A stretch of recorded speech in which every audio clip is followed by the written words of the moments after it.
Guess we And just also we're going to be taking notes. So if you see any of us like looking off to the side or down, we're just taking notes. Okay. And we should have one more person. There it is.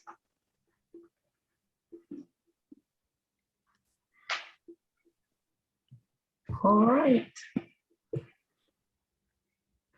Sorry, I'm pulling up the questions. No, you're good. Madison, what town are you in tonight? So I am from Long Beach, Mississippi, and that's currently where I'm at Okay. on the Gulf Coast. And I'm a junior at Ole Miss. This is my actual first semester. I went to Northwestern Oxford. Oh, And right now my major is business management. okay. What about you, Brett? I am from Olive Branch, Mississippi. I am a junior also. This is my second semester at Ole Miss, and I went to the Northwest campus at DeSoto. Okay. I'm also a business management major. Okay, cool. So all three of you have a Northwest connection. Yes. Yes. Cool. So why don't you tell us a little bit about yourself? Where do you work? What's your profession? What's your actual job title? Okay. I'm Don Jones. I am the Dean for Northwest Community College, Oxford campus. So the official title is Dean. What else did you ask, Tori? Job title, job responsibilities. So responsibilities. A dean can fall under several categories in academia. I do have degrees in business management, by the way. So some of the language you'll find as you're getting your degrees, different cultures, different industries have different language. So the business side, if I were in business, I would be considered a manager, a supervisor, a district manager, something like that. So a dean can be an administrator, which is my primary role. But in some colleges also, you will have a dean who is more of an academic person who writes books, who edits articles, who is involved in research. In the community college, that's not what a dean does. I'm primarily the person that makes sure everybody gets paid, to make sure that policies and procedures are followed. When students get into stress, I'm their last line of defense before we have to pull in the big guns out of the main campus. Okay. How long have you been in that field? Say that again? How long have you been in that field? I've been in education about 15 years now. Prior to that, I was a district sales manager, and I transitioned into education in 2006.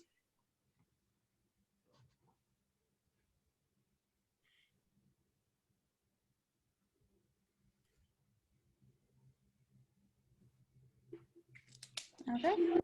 So I'm just going to start off by asking you a couple questions, and then I'll pass it off to Brett, and then he'll pass it off to Madison. Okay. So my first question for you is, how often do you utilize negotiation in the workplace, just as a rough estimate? Every day. Every day, multiple times a day. Negotiation can be formal, which I don't use formal negotiation necessarily, but negotiation is a basic part of human communication.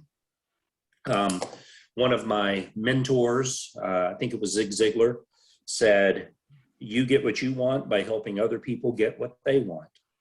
And so you guys are students, so you've probably had an experience with a professor who was an idiot, who didn't grade your papers on time, or didn't give you a fair grade, or just didn't like you because you're goofy looking, or whatever the reason is, or you didn't like him or her because they were goofy looking. So student comes to me, they're upset, they don't like the grade they're getting, they're afraid they're going to flunk out, and then mom's going to be mad at them and dad's going to cut them out of the will. And so part of that conversation is listening to them, finding out, trying to listen to find out what the real problem is, and then working with them to find a solution. And that's where the negotiation comes in. I've had cases where the angry student wanted me to fire the professor. Well, I can't do that just because somebody doesn't like someone or doesn't give you the grade that you really, really thought you deserved. And the teacher said your writing sucks. So we negotiate, we listen to each other, we lay out what we can do, what we can't do. And so that's an extreme example of it. Same thing happens with instructors. They will come to me and say, I'm going to flunk every one of them. None of them can read or write. They're all a bunch of idiots, and they all show up drunk because we're in Ole Miss town. And so how do we negotiate that? Well, a lot of times you're talking people off the ledge. Sometimes I can trade classes. I can move a professor out and move someone else in who can better connect with the students. So every day, to one degree or another, we use negotiations to try to find a resolution that pleases all parties. Okay. How has negotiation changed in your field over the course of your time working within the field? So that's a good question. The ability to, and this is probably a good thing, the ability just to go in and fire somebody because they make you angry doesn't exist very much anymore. And myself as a dean, I'm a district supervisor, middle manager, whatever you want to call that. Just because I don't like someone doesn't matter. I can't just go in and fire them. There has to be a cause for that. And so part of, if I have a conflict with someone that works at the campus, is I have to negotiate. I have to listen. Now, we can take some disciplinary steps if they're misbehaving, but usually that's not the case. Usually your boss is a jerk and wants to fire you because he or she doesn't like you. And so the ability for the individual that has the job to negotiate, to save their job, to move to another campus, to teach online, to do something where they're not constantly having that conflict with someone, that has been a big change in the last 10 or 15 years. There was a time when, yes, the boss could just walk in and fire someone. Okay. So when you're interviewing someone and they start to try to negotiate with you during the interview, what are your initial thoughts when that happens? My first thought is good for them for being bold enough to do it. The worst thing in the world when you're in an interview and you believe you're qualified for the job and you think you want the job, the worst thing in the world is to keep your mouth shut. You don't want to overtalk, but if I'm interested in hiring you for a professor's job, to be a custodian, to be whatever job I may have, when it's obvious that you're a fit for the job, it's obvious that you are a fit for the team, when you start trying to negotiate with me, let's say about salary or time off or anything like that, that shows me that you're interested, shows me that you are engaged. It also shows that you're not afraid to step up and speak for yourself. And that's a big deal. What you don't want as a manager is someone to keep their mouth shut and then walk outside the door murmuring under their breath and going and talking to all their friends saying, what an idiot, what a jerk. You want people to be able to speak up and in a respectful and professional way, tell you what they want, because now we can get on the same page, or I can say, you're out of your mind. There's no way in the world I can pay you that much. But at least we've had the conversation and I can say, well, I can't pay you that much, but maybe I can meet you in the middle somewhere. And that way I'm still getting what I want, a highly qualified person to work for me. And the highly qualified person gets what they want because we are trying our best to hire them at the highest price. Well, those are my questions, so thank you. There's always go into a job interview with one or two questions. Always have one or two questions. Mm-hmm. It shows that you're engaged, but also the person who's asking the questions controls the conversation, doesn't he or she? When you Brett, that as long as I'm asking you questions, I'm taking control of the conversation. Like, dude, what kind of sunglasses are those? Yeah. And so it's a way to not just be on the hot seat the whole time. You can put some of them on the hot seat and then real conversation starts to happen. Exactly. Mm. Well, I guess I'll start off with my questions. What was your first memory of negotiations in the workplace, and was it successful to you? Great question. Y'all know I'm as old as dirt, right? So my first real job was in 1984 when I left Ole Miss to go back to the Memphis area to study for ministry, to go become a minister. And so with that, I had to go get a real job. That real job turned out working for a truck line. There were a lot of truck lines in Memphis. Memphis has always been, because of its location and because of the weather and because of the airport, a major distribution center for all of the central United States. And so I went to work for a truck line and wanted to work on the dock because dock workers made like $14 an hour and you could work like 20 or 30 hours a week, and that seemed to fit really well. So I was there for a little while. Well, pretty quickly when they saw I'd been an Ole Miss student, they offered me an office job. And so they wanted to make me, I don't know, a customer service clerk or something, not making a whole lot of money, but I would have been inside sitting, wearing the headset, taking phone calls, tracking shipments and packages and things like that. By the way, these were in the days before FedEx. We actually helped Federal Express get started. So this is way back in the day. We were still just a tiny little letter carrier.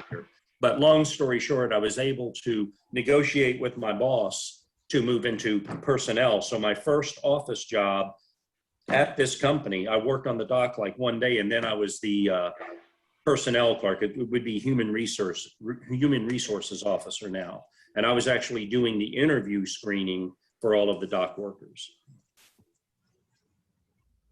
That's cool. I like that. So when you're negotiating, do you feel like you have any weaknesses? Lots and What are lots. those weaknesses? So it depends on the circumstance. You always want to negotiate from a position of strength, and you always want to, if you're ethical, negotiate from a position of truth. And so what's a position of strength? At a previous college, I controlled about $100,000 a year in advertising money. And so TV stations in the Memphis market, radio stations, professional sports teams wanted us to spend our money with them to buy advertising, to become partners. So that the salesperson was trying to get my money. I was trying to get the biggest bang for the buck. So I clearly was in the position of power there because I had the money.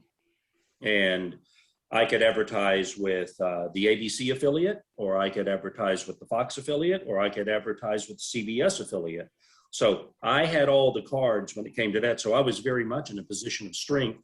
And so they would bring me better and better deals and an opportunity to do this. And we turned out getting a lot of value added benefits from that. So always try to negotiate from a position of strength. The problem is you're not always in that position. Sometimes you don't have the money, or sometimes, like in a job interview, there are 6 other candidates that are just as qualified or more qualified than you are. And I've been there a dozen times in my life. And so when you find yourself in a position of weakness, part of what you want to do is ask a lot of questions to try to find something where you connect. And so I guess what your original question was, what are some of my weaknesses? I haven't always been the best candidate. I haven't always had the money. I haven't always been the smartest guy in the room. In fact, I'm never the smartest guy in the room. If I'm alone, I'm not the smartest guy in the room. And to try to overcome that is to ask enough questions to try to find common ground. And what I found is if I could find common ground, even if I'm not the smartest, the fastest, the richest, the whatever, usually I can find a way to make the deal happen.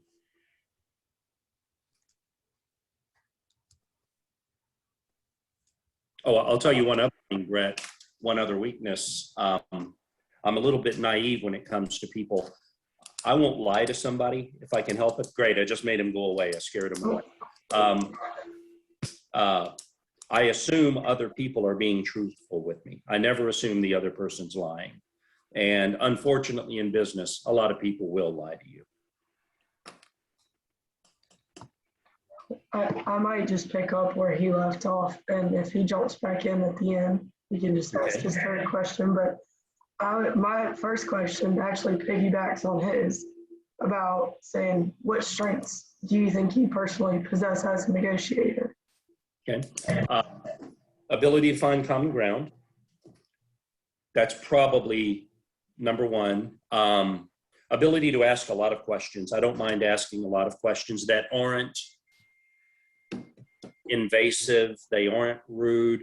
But if I don't understand something, I'll just say, I don't quite understand how this benefits me. I don't understand quite what you're saying. Can you tell me more about that? And the third thing, and the counselors use this a lot, is asking open-ended questions. So instead of saying, oh, that sounds like a great deal, saying to the other party, why do you think this is a great deal? And ask an open-ended question that allows them to speak. And then as they go, almost always you'll find something that you can key off of and continue the conversation. Okay. All right, Brett, you can finish your questions. I just did. Yeah, sorry. My bad. I apologize. It kicked me off for some reason. It happens. So I'm sure everyone's had negotiations where they don't go the way that someone wants them to.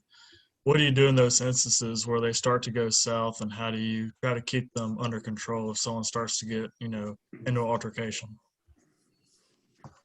Do any of you watch football? Kind of. You're If I'm paid little to. I did a little bit. Okay.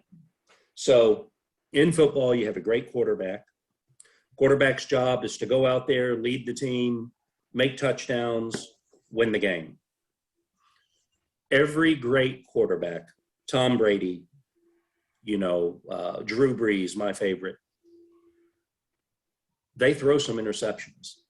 They get sacked sometimes, and sometimes, oh my gosh, they lose. Only a fool thinks he's going to win every negotiation.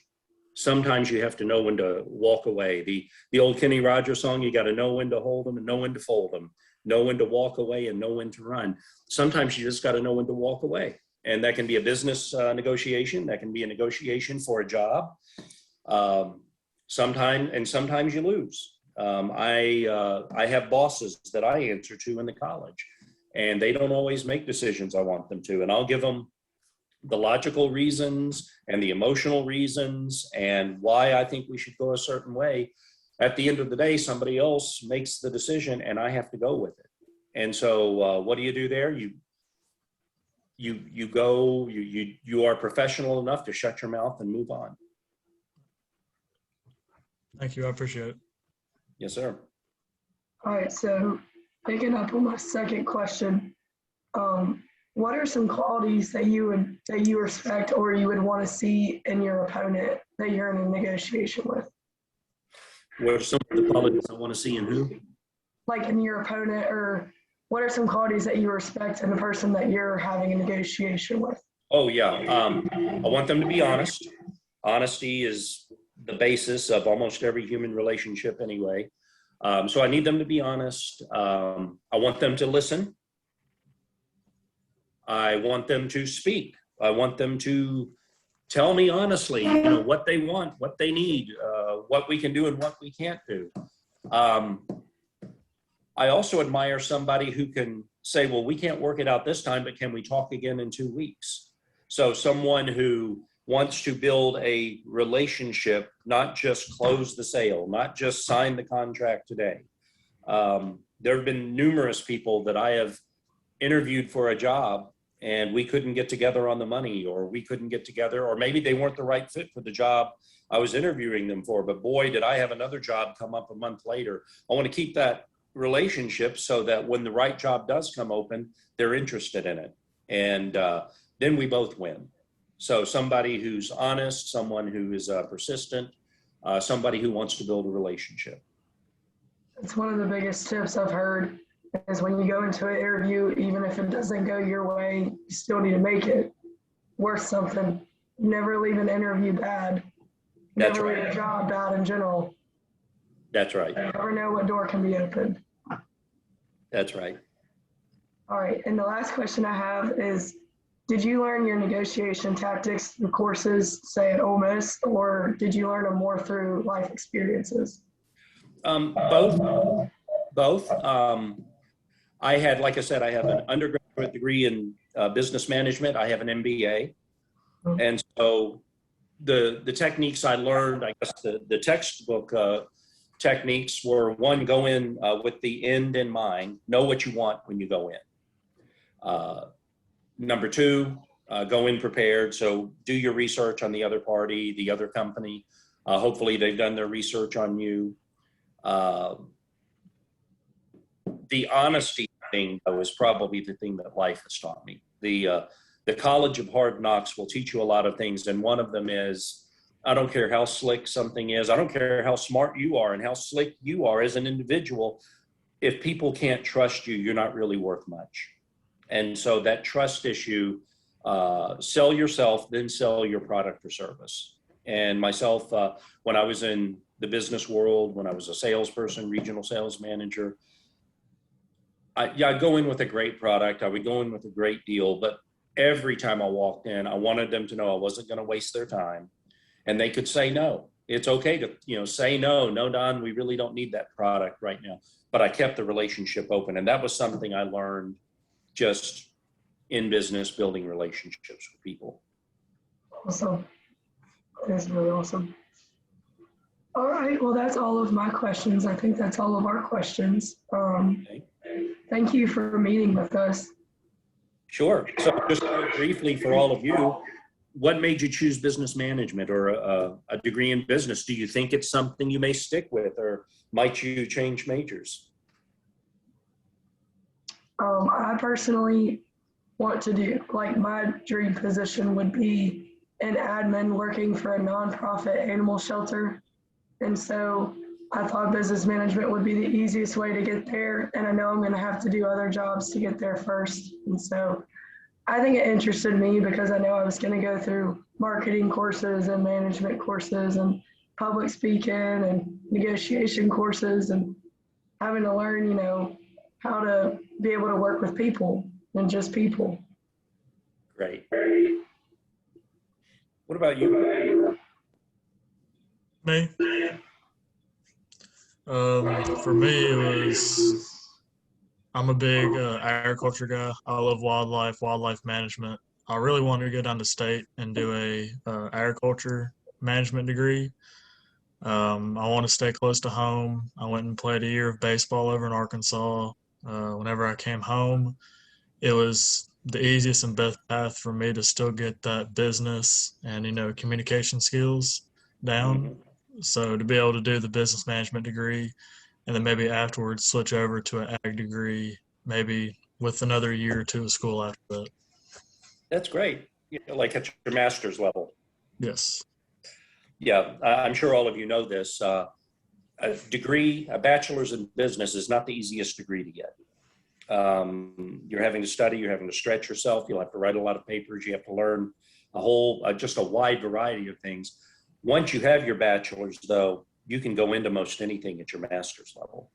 And your bachelor's in business will prepare you for that. I found that out. I transitioned after I had a bachelor's in Bible, then I got a bachelor's in business, then I got a master of divinity, then I got a master of business administration. By the time I was working on my doctorate in educational administration, I had a broad base of experience to pull from. And the business experience was by far best preparation that I had, because you're always going to be dealing with budgets, like when you're in the nonprofit. In ag, every single day the farm prices change, the commodity prices go up and down, fuel, things like that. So you'll find that this prepares you for any of that.